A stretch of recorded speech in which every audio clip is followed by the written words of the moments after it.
This is Sinister Grave, and thank you for stopping by my channel. I've been busy for the past few weeks, so I wasn't able to upload a personal video of my own on this channel. However, I have been working on a very sinister collaboration with Mortis Media, and you should check it out on his channel. For right now, we have 2 possession stories on this video, so sit back and relax and let this nightmare unfold.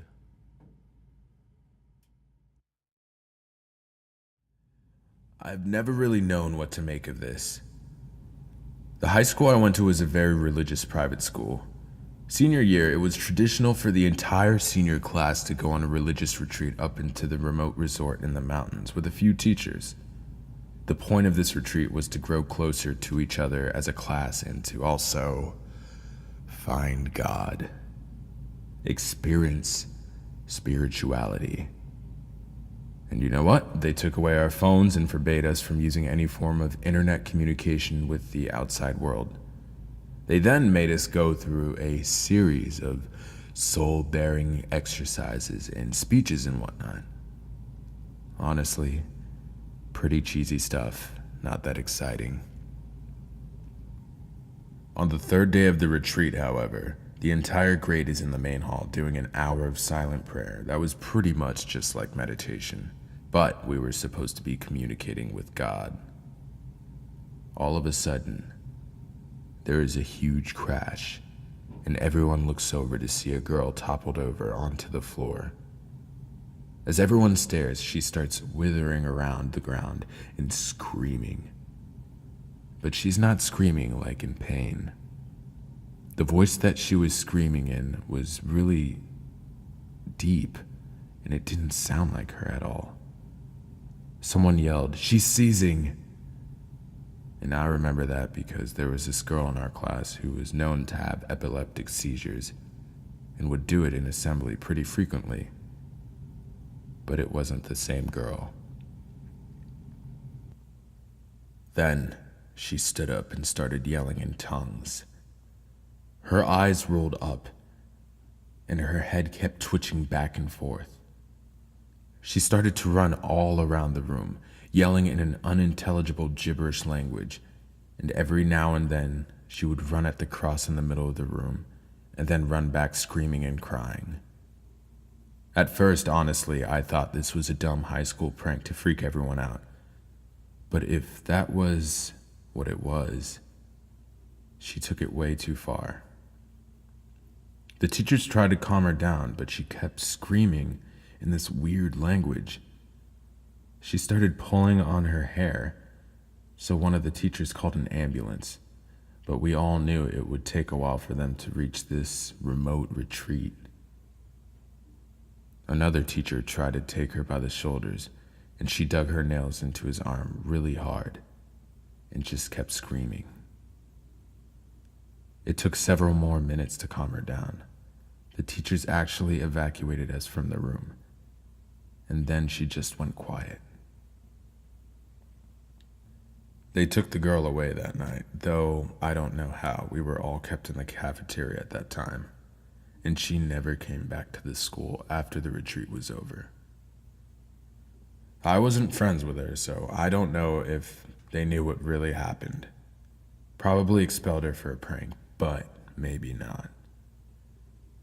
It went on way too long and convincingly for me to really tell if she was fucking around or if she was actually insane. I don't know. None of the teachers were ever allowed to talk about it when we asked. But that's my story.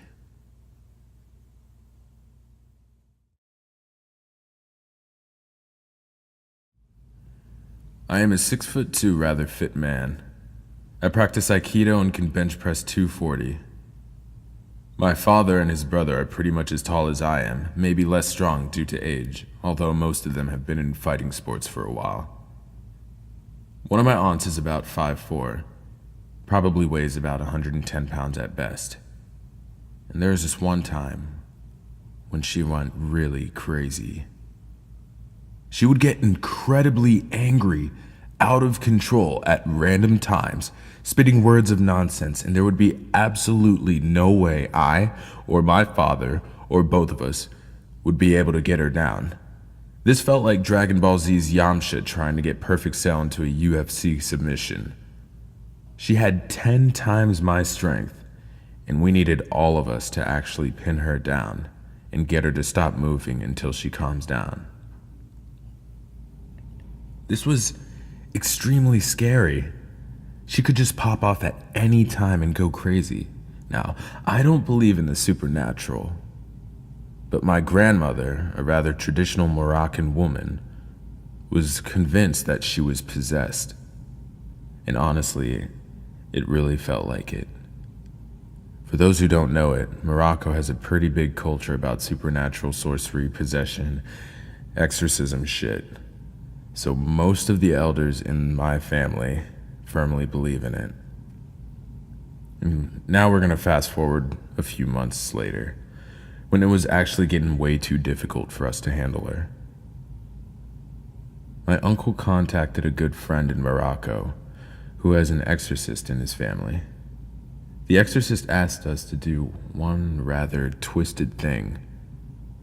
He asked my aunt to put a drop of her blood into a glass of water and leave the glass of water somewhere in the apartment while she's still sleeping, but not next to her. We were reluctant, but my grandmother forced her to do it. And on the morning, the glass was empty. I'm still convinced she probably just woke up at night and drank it. But the exorcist's version was she's possessed by a demon. Giving him this blood just was a way for you to welcome him and calm him down temporarily. And she needs to see an exorcist ASAP. Now, we were getting convinced he was right. Seeing her often get crazier and crazier. In desperate times, you just choose to believe in any possible solution. So at this point, I decided to believe in what he said, and we had to go get proof that he was right. We live in France, and we decided to drive to Morocco. During this drive, I've never been as scared as this day. I was sitting down behind on the right, my father on the left, and my aunt in between us. She went crazy at some point. We couldn't really hold her as she was trying to hit my uncle driving. We almost ran into a wall. My father had to dangerously choke her until she lost some strength.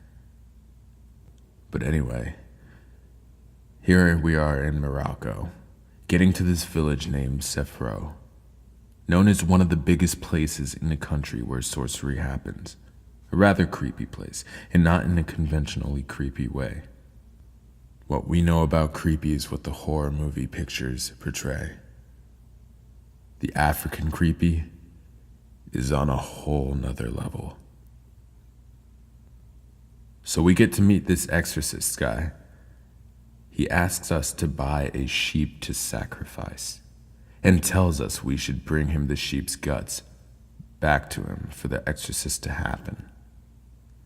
My father and my uncle took care of this, and me, I'm fucking scared. As stated earlier, I didn't believe in any of that shit. I decided to because, honestly, the situation called it.